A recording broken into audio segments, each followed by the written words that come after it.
हमारा YouTube channel आप जरूर सब्सक्राइब करें, जिसका नाम है आनंद पिंपलकर्स आनंदी वास्तु। हमारे वीडियोस लाइक कीजिए, शेयर कीजिए और बेल आइकॉन क्लिक कीजिए। निशस्त्रधारी देवता जिनकी पहचान है, हाँ। वे पंढरपुर के पांडुरंग। बराबर। उस मंदिर के बारे में सर बताइए। भक्तिपीठ है ये, इसीलिए असंख्य भक्तों का मेला वहाँ पर है।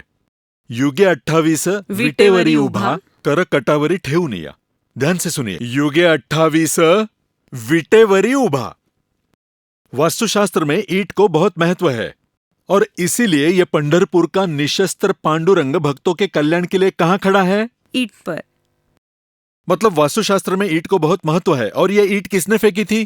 पुंडलीक ने। पुंडलिका भेटी परब्रह्म आलेगा, चरणी वाहे भीमा उद्धारी जगा। जब तक इस महाराष्ट्र के कोने कोने में पुंडलिक है और जो अपनी माँ बाप की सेवा करते हैं, तब तक वो पंढरपुर का पांडुरंग वो ईंट पर ही खड़ा रहेगा। जिस वक्त वो ईंट से उतर जाएगा, तब सब सृष्टि का नाश होगा, कलयुग का अंत होगा। और उस वक्त बच्चे अपने माता पिता को नहीं पूछेंगे, सब तरफ हाहाकार मचा होगा। यह इसके पीछे का प्रतीक है। 13वीं सदी में होयसाल राजा जो थे, होयसाल राजा ने इस मंदिर का निर्माण किया है। हेमाड पंथ उसके इंजीनियर थे। बीच में गरुड़ खंबा है। उस गरुड़ खंबे को आप आलिंगन देकर पांडुरंग जी का दर्शन आप ले सकते हो। पंढरपुर के पांडुरंग के मूर्ति के पैर पर अपना सिर रखने मिलता है, यह भक्तों का भाग्य है। और उस पूरे यात्रा के दौरान 4-4, 10-10, 15-15 घंटे लाइन में लगकर पांडुरंग जी को देखने के बाद उनके चरण पर माथा रखकर अश्रु अपने आप आने लगते हैं। और वो विठू माझा लेकुरवाड़ा।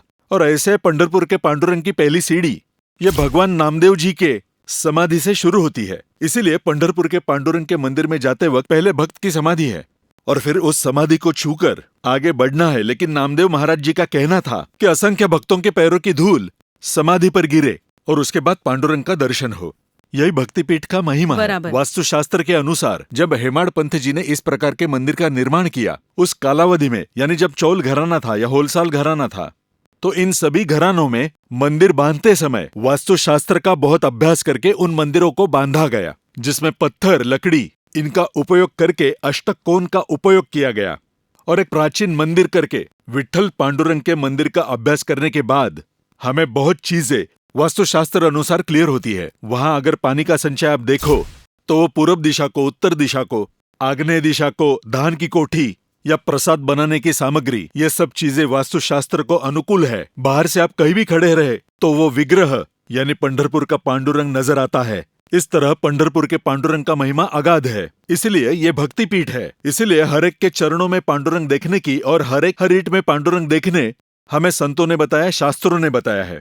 इसीलिए घर की हर ईंट और उस ईंट पर पांडुरंग खड़ा है। इसीलिए हमारे घर की उस पंढरपुर के पांडुरंग के समान देखभाल करनी चाहिए। बराबर। सर, जहाँ हल्दी की बौछार होती है, ऐसा जेजुरी का खंडेरा है, हम नहीं भूल सकते। इस जेजुरी के खंडोबा के मंदिर के वास्तुशास्त्र के बारे में मुझे बताइए। अर्थात ये भी एक हेमाडपंथी मंदिर में आता है। ये भी 13वीं सदी का मंदिर है। मंदिर के बाहर अर्थात वो शिव स्वरूप है। इसीलिए खंडोबा जो है वो जितने भी बहुजन समाज के लोग हैं, उन बहुजन समाज का ये दैवत है। और उस मंदिर में जाने के बाद आपको मंदिर के बाहर, यानी मल्लहारी जिसने मणिमल्ल का वध किया, ऐसे मणिमल्ल की बड़ी मूर्ति हमें बाहर देखने मिलती है। और वहीं पर आग्नेय कोने में एक जीवितिका यानी जलने वाला दिया दिखता है, जिसमें हम तेल डालकर उसे जलाते हैं। सामने एक बड़ा कच्छप है, कछुआ है, और उस कछुए के नीचे एक मंदिर है जिसे गुप्त मंदिर माना गया है। और ऊपर जो कलश है उसमें भी एक मंदिर है। ये हुई इस पार की जेजुरी। उसके आगे एक अड़े पठार पर मंदिर है। वो मंदिर भी उतना ही प्राचीन है और वहां भी इसी प्रकार की शिव जी की रचना है। अर्थात ये सभी मंदिर वास्तुशास्त्र के हिसाब से है। अर्थात ये शक्तिपीठ का ही एक प्रकार है।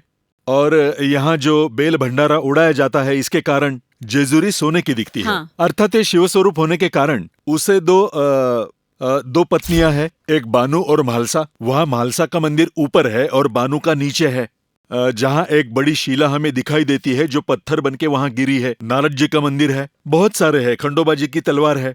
इन सब के बारे में सोचेंगे तो प्राचीन समय में वास्तुशास्त्र का कितना बड़ा अमल था ये समझ आता है। क्योंकि कलश में मंदिर तैयार करना, कलश के अंदर और मंदिर के नीचे मंदिर होना, जिसे गुप्त लिंग कहते हैं, इस प्रकार का निर्माण यह साधारणतः 12वीं 13वीं सदी में निर्माण होती थी।